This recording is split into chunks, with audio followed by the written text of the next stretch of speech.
वर्तन जे की या आजच्या कार्यक्रमाचे अध्यक्ष आहेत, यांना मी विनंती करतो की त्यांनी आपले मनोगत या ठिकाणी व्यक्त करावे.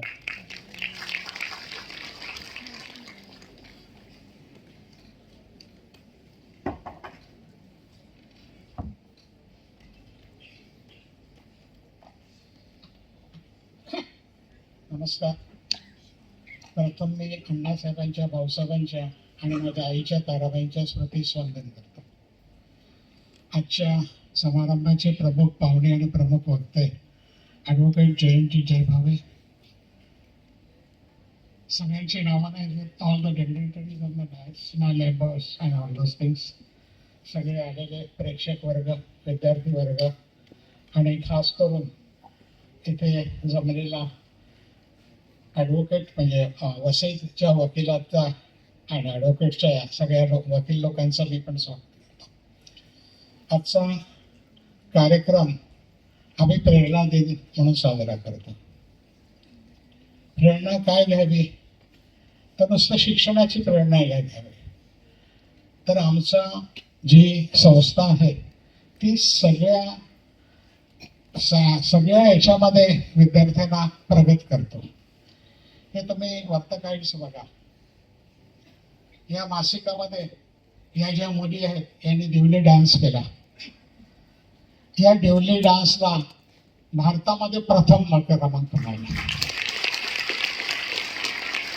त्याच्यानंतर ही जी विद्यार्थ्यांनी एकांकिका केली, या एकांकिका म्हणजे ते शॉर्ट फिल्म्स केली होती. शॉर्ट फिल्मला आपल्या मुंबई युनिव्हर्सिटीत गोल्ड मेडल मिळालं. त्याच्यानंतर ही बॉक्सिंगमध्ये आहे. याच्यामध्ये असे निरनिराळी बक्षिसं, निरनिराळी प्रेरणा मुलं इथे राहून, म्हणजे फक्त आम्ही अभ्यासक्रमच देत नाही, तर मुलांचा संपूर्ण सर्वांगीण विकास करतो. आता अण्णासाहेब हे तर माझे आजोबा. माझ्या जन्म झाला त्याच्यानंतर एक 7 महिन्यांनी त्यांचं निधन झालं. पण अण्णासाहेबांचं हे कर्तृत्व हे काही वेगळंच होतं. टिळकांच्या मृत्यूनंतर त्यांनी गांधीयुग चालू झालं, तेव्हा त्या युगात त्यांनी काँग्रेसचं एक जोरदार काम करायला चालू केलं. म्हणजे जेव्हा टिळकांच्या मृत्यूनंतर एक पैसा फंड म्हणजे काँग्रेसला मेंबर करायचे होते, 1 रुपयात 1 मेंबर असे गांधीजींचं टार्गेट होतं 50 लाख मेंबर करायची. त्याची सभा नारळी बाग म्हणून आहे वसईला, त्या बागेमध्ये घेण्याचं काम गांधीजींनी केलं होतं. त्या कार्यक्रमाचे गांधीजी स्वतः आले होते. त्या कार्यक्रमाचे स्वागताध्यक्ष अण्णासाहेब वर्तक होते आणि त्यावेळेस त्यांनी स्वतःहून त्यावेळेस 1920 साली 1000 रुपयाची देणगी त्या कार्याला दिली होती. अण्णासाहेब वर्तक सदन कुटुंबात होतेच. मोठी शेती होती. त्या शेतीवर जो धारा असेल त्या धारावर टॅक्स भरायला लागायचा. तर ब्रिटिशांनी जेव्हा प्रथम इन्कम टॅक्स केला, साल नाही आठवत, पण ते माझ्या काकांकडे त्याचं ते हे होतं, रेकॉर्ड आहे आणि असेल तो आमच्या घरामध्ये. तर त्यावेळेस जेव्हा चालू केला त्यावेळेस अण्णासाहेब वर्तकाने त्यांचं इन्कम शेतीचा 50,000 दाखवलं होतं. म्हणजे किती त्या म्हणजे मोठ्या घरातले होते. आणि पण त्यांनी लगेच स्वातंत्र्य लढ्यामध्ये भाग घेतला. सगळ्या वसई तालुक्यातल्या लोकांना माहिती आहे की त्याच्यानंतर ती 5-6 एकर जमीन होती ती कुळांना दिली त्यांनी. त्याच्यामुळे कुळांचं पण एक हे झालं. आणि 1920 ते 1953 एवढ्या 32-33 वर्षामध्ये त्यांनी प्रचंड समाजकार्य केलं. त्यांनी जे शेतकऱ्यांचे प्रश्न आढळले, गरीब लोकांचे प्रश्न आढळले.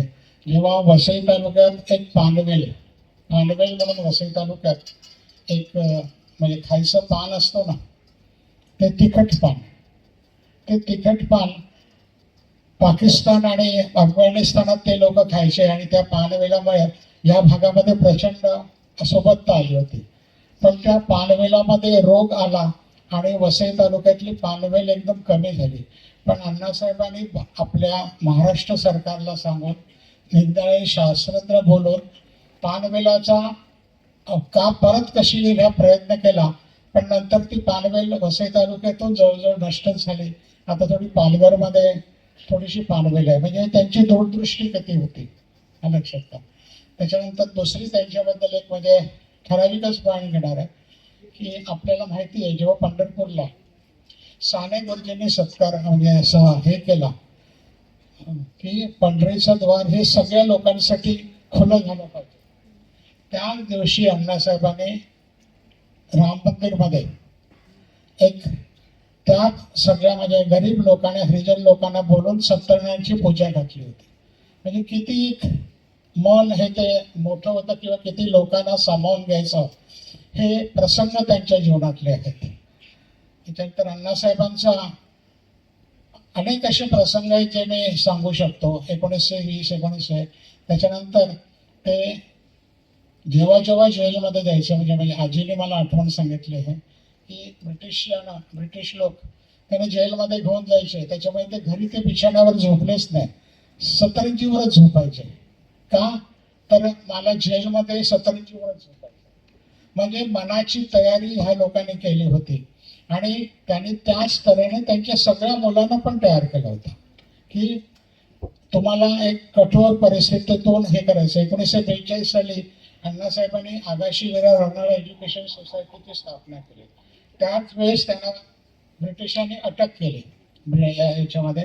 पण ती धोरा त्यांनी भाऊसाहेबांकडे दिली आणि त्यांना सांगितलं की तू आता ही संस्था चालवते शाळा. तुम्हाला सगळ्यांना माहिती आहे ती संस्था किती मोठी आहे. जवळजवळ 70-75 ते 1 लाख त्या संस्थेचे माजी विद्यार्थी असतील 5 या शाळेत. आणि त्यावेळेस मराठी शाळा केल्या. त्याच्यामुळे ते मला वाटतं उत्तर वसईमध्ये ती एक शैक्षणिक क्रांती होती. तीच क्रांती भाऊसाहेबांनी प्रथम कॉलेज इथे काढून केली की त्यावेळेस असं होतं की मुंबईला फक्त मुलांना शिक्षणासाठी पाठवायचे, मुलींना पाठवायचं. एक 50-60 वर्षापूर्वी मानसिक वृत्ती होती. पण ती मानसिक वृत्ती कशी चेंज करायची तर प्रतापभाई आणि ह्या सहकार्याने ठरवलं की भाऊसाहेब आपण इथे कॉलेज काढू. तर सगळेजण म्हणणं होतं कॉलेज काढू हे फार मोठं कठीण काम आहे. कारण त्यावेळेस दहिसरला एक कॉलेज काढलं होतं, ते कॉलेज बंद झालं होतं दहिसरचं कॉलेज. पण आपण वसई तालुक्यासाठी काढू आणि हा कॉलेजचा एवढा मोठा पसारा. आज किती एक नंबरचं कॉलेज म्हणजे प्रथम म्हणजे सर सांगतात ते एक फर्स्ट प्रेफरन्स इथे जातो. तर आज आम्हाला होतो प्रत्येक जण येतो आम्हाला ॲडमिशन पाहिजे. पण एक हे आहे. त्याच्यानंतर आजच्या दिवशी एक सांगतो की हे गांधीजींनी केलेली स्वदेशी चळवळ होती. ती स्वदेशी चळवळीचं महत्त्व आता आपल्याला सुद्धा प्रत्येकाला त्याचं ओळखायला लागेल. त्यावेळेस गांधीजींनी स्वदेशी चळवळ का केली होती तर ब्रिटिश लोक त्यांचा माल विकायचे फक्त आणि आपल्या जे हातमाग होते सगळे होते ते जवळजवळ बंद करायला आले. तीच परिस्थिती आपल्यावर येणार आहे. हे ट्रम्प ॲडमिनिस्ट्रेशन आहे ना, ट्रम्प ॲडमिनिस्ट्रेशन ते सगळं डेअरी प्रोडक्ट्स मेल्स सगळे खाद्यपदार्थ आपल्यावर लादू पाहते. पण त्यांनी लादले तर आपला भारत सक्षम आहे. तर आपण त्यावेळेस स्वदेशी मुवमेंट चालू करूया. ट्रम्पने लादल्याने स्वदेशी मुवमेंट चालू करूया आणतो बाबा. पण तो चढून तसाच परत जाईल. ही जर मुवमेंट आपण सगळ्यांनी केली तर मला वाटतं की ताकदीला पण समज जसं व्हिएतनामने अमेरिकेला नरवलं तसंच आपण अमेरिकेला आपल्या एक ताकदीने नमवू शकू. एवढंच बोलून माझे 2 भाषण संपवतो. धन्यवाद.